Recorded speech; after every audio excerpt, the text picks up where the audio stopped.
questions? Okay. First, I want to personally thank all the fans who attended the game on Saturday versus Syracuse. You know, your presence, your voice make a tremendous difference. Establishing a home court advantage is vital to the success of our program now and in the future. As you guys know, we have a very efficient offensive team that can score the ball. We have 6 players averaging double figures in the ACC right now. But I was not very pleased with the way we execute our offense late in the game, especially late in regulation. I'm sorry, again on Saturday. I thought our crunch time offense was not very good, kept us from winning the game in regulation. The 3:18 with 3:18 left in the game, Laravia missed 2 free throws, which is really a turnover. 122 left in the game. We launched a 3 with 20 plus seconds left on the shot clock with a lead. With a minute 12 left, Mucius got a turnover in traffic and turned it right over and gave up a 3-point play, which is a bad basketball IQ play. We talk about that all the time. When you get a loose ball in traffic like that, you pick it up, you possess it, you don't try to dribble it. 47 seconds left in the game. C turns it over pretty much unforced. And with 11 seconds to go in the game, Mucius steps out of bounds. So our decision making, our ball security, our shot selection, and I felt like our free throw shooting was very poor down the stretch. Our crunch time defense was really good, and it proved that we can win games defending and getting stops. We had a resiliency, next play mentality. We didn't get down on ourselves. Even Zay, in between the overtime and regulation, told me that he was going to make up for the mistakes that he had made, coming down the stretch. So we forced a turnover that gave us an opportunity to tie the game. And on that play, you can't underestimate the pass that Laravia made to Lalandis just to start the play. It's a luxury to have a guy that size on the baseline that can make that pass all the way to half court, especially against length, on time, on target. Because of that forced turnover, man's pass was an unbelievable pass. Not many people can make that pass. It's the second time this year he's done that to win or tie a game. Syracuse went 1 for 8 from the field in overtime. The only negative was I thought we gave up too many offensive rebounds. We got a lot of balls knocked out of our hands. I thought our defense versus ISO situations was really good. We have our own set of analytics that we use. Syracuse was 13th in the country according to our analytics, scoring on ISO plays. The Boeheim brothers, Girardi, Swider, they're all very good offensive players. I thought Mucius, Laravia, and C all guarded Buddy Boeheim with length and physicality. Our guards did a good job of being physical and not requiring much help. And early in the game, we gave too much help off the bounce, and that's why it led to those drive kick threes that you saw. I think they went 4 for 4 or something like that to start the game. Offense at the rim, we felt like we could get to the rim in the second half. We had a stretch early in the second half where we were trying to get it there, but we got sloppy with the ball, and they turned our turnovers into baskets. We had too many deflected passes, no fake and make, trying to get the ball inside, trying to force it in there to Dallas. We really didn't get to start getting the ball inside until the last 10 minutes in overtime. We shot 50% of our shots at the rim. The final 15 minutes of the game, 75% of our points came from 2 during that time frame. We were 10 of 13 at the rim compared to Syracuse being 9 for 18. I thought Edwards fouling out was a really big advantage for us. The first 2 baskets in overtime for us were at the rim, and our first 5 shots were at the rim. I thought Carter Witt did a great job of directing our offense versus the zone. He exhibited patience and poise, penetrating the zone, making the right decisions with on-time, on-target passes. I thought he used his length on defense to contest and rebound down, which was going to be big because long shots lead to long rebounds. And he'll shoot the ball better because he puts the time in and he cares. Thought Dallas Walton was unbelievable. Does a great job of boxing out his man. Gave great rim protection late in the game. Posted up a presence, scored around the basket. Just a real steady force. Roster update, Davian will be available for Duke.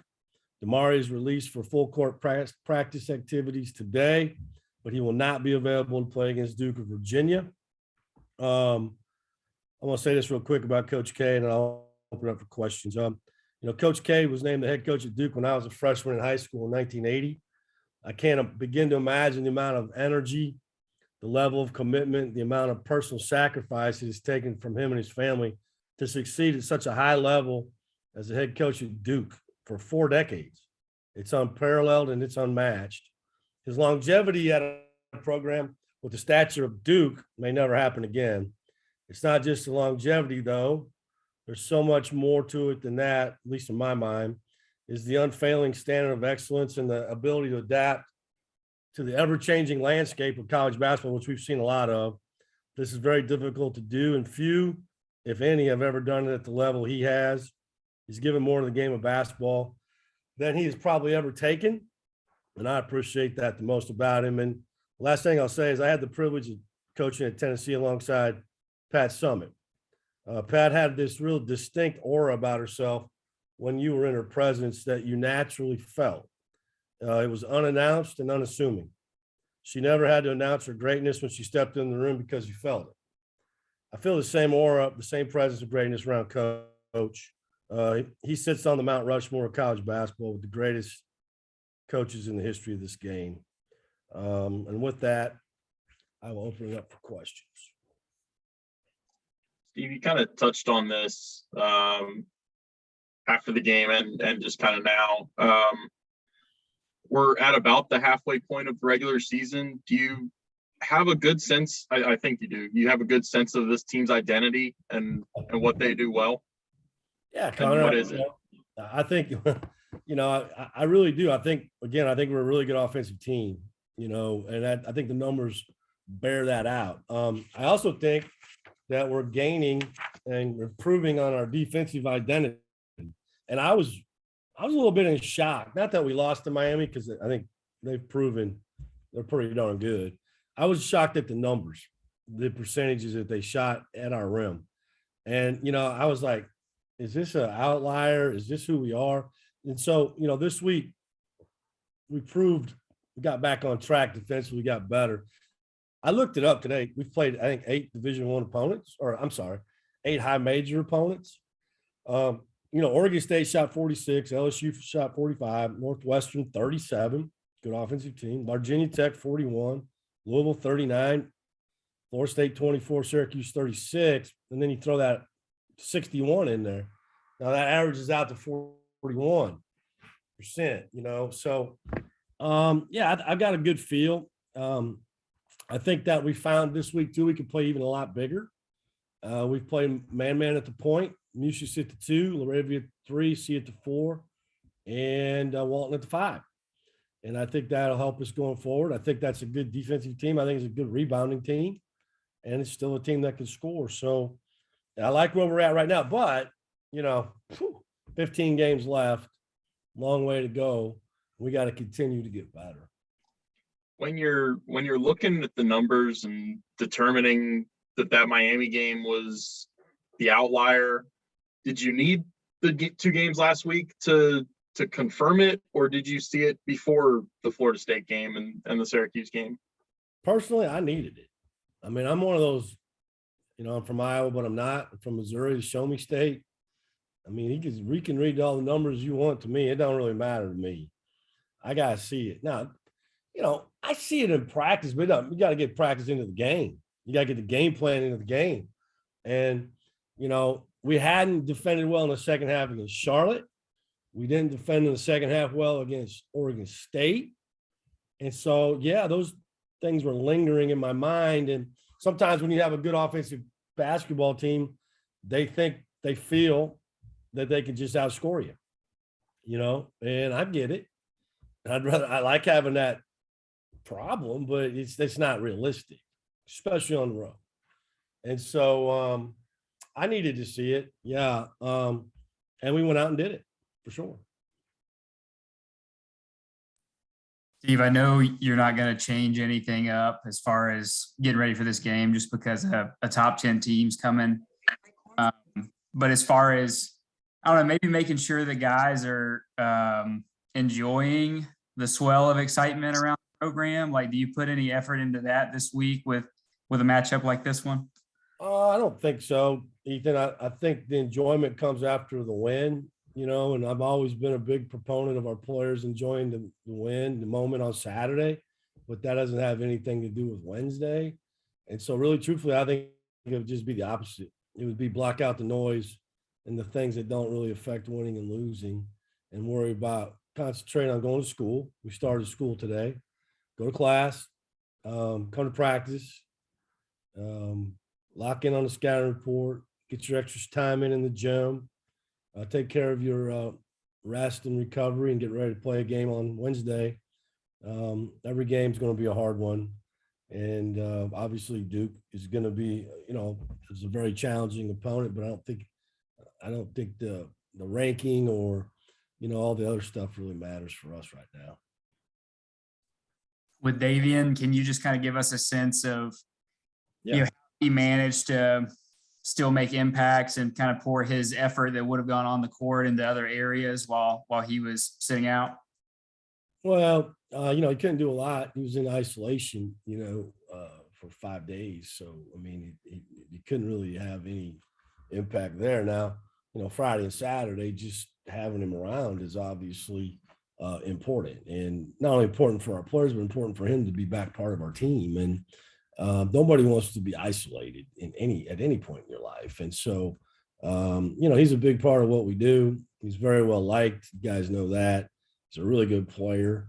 I was proud of our team to step up in his absence, and so we're excited to have him back. He's feeling better, and he'll be back in practice today, as will Damari.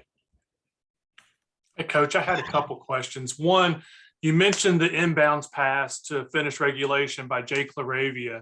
And I noticed Isaiah was a couple steps behind the three-point arc there at the top of the key. Was he there to kind of shield in case Syracuse defenders tried to make a run at that pass? And then my second question is, I've had some of my readers ask for a definition of the term you use, gaucho, all the time. So if you could define that for them. Okay. Well, yeah, I mean, Zay was there just to kind of run a little interference in case we felt 99.9% confident that they weren't going to try to steal that pass, because if you do and you miss it, you're at a terrible disadvantage. And so he was there a little bit more for window dressing than anything. But Jake, I didn't say that, but I thought about it the next day. You can't take for granted making that pass against length that they have on the baseline. Years past, I might not have had somebody, none of us may have somebody that can make that pass. And so that was a big part of kicking off what happened. Gaucho is the weak side help defender at the basket. You always got to have the basket protected. It becomes very important when you have when you cut and pick and roll coverage, and it can be a guard, it could be a big, but it's just the weak side away from the ball, low man. He's got the basket, and then he's got to decide when to get out. And sometimes the gaucho, it changes. Like with us, it's hard because we exchange all the time on offense, and the reason why we exchange all the time because we know we don't want to build in gaucho. We're trying to move the help. And so that's all it is. It just gives them a name. So when they get in there, they got to call it out, and it simplifies it, and they know who has it. And then the next guy has it. And then that gives confidence behind the ball to know, hey, we got your back. And, it's just a simple term. I like simple terms. We got a lot of them. And no, I'm not going to share the dictionary with you today, but that's what gaucho is. Steve, did you ever coach? We probably asked you this back when you got hired, but did you ever coach at Wake Forest before coaching at Wake, like being the coach of Wake Forest? No, I never played them, and it was never here. The first time I came on campus was signed my contract at 11 a.m. on whatever day that was, April 30th. So I'd never been in the Joel. They used to have I think BJ actually played some AAU national 17 unders here when he was playing, but I was never over here for recruiting in the Lawrence Joel. I came here and signed Davian, obviously, but I'd never been on campus. I'd never been in the Joel until I got the job. So has your education over the last 2 years or 20 months or whatever it's been included the tie-dye and what that meant to people back 15 years ago? Yeah, for sure. People talk about it, and nowadays you can click on YouTube or something and see about anything. I've seen the passion. I know Chris Mack. I know Pat Kelsey real well. So I know the history of it. And so yeah, I mean, I'm very aware of it. Obviously, I've never seen it in uh, full effect. Back I think when trying to think when that was in full when that was really going, I might have been at Tennessee at the time. I can't even remember, but I knew about it, and it's obviously something. Tradition is great. You want tradition in your program, and you want something that your fans can um, all feel a part of, and I think it's great. Guess to update the Damari news, has the conversation with his family taken place yet on what this season will look like? I spoke to his dad in Miami for probably 20 minutes after the game. Um, we'll have another conversation probably today or tomorrow or with him. I want to see again. I mean, he's released for full practice activity, he hasn't released to play. That's coming. And as long as he keeps progressing the way we expect him to progress, this is a tough injury, and Achilles is a rough one. And so I'm not going to put the cart ahead of the horse, but we'll have that. Well, I talked to his dad about it for, like I said, 20 minutes last week. And then this week we'll have another conversation. I'll visit with Damari this week too. Today was the first time, this morning when I found out he was released. He hadn't been released up until that point, and so we'll move forward with those conversations now. Coach, it seems like Duke really excels when they get going on some of those lengthier runs, whether they're down in the game or it's a close game. So, how do you stop them with the number of potent offensive players they have when they do go on those runs? Well, I think it's real important that you take care of the ball. They're really good at turning defense into offense, and they're a quick change transition team. And so you cannot have live ball turnovers or atomic bombs because they'll kill you. I think too, you got to do the best you can to control the glass.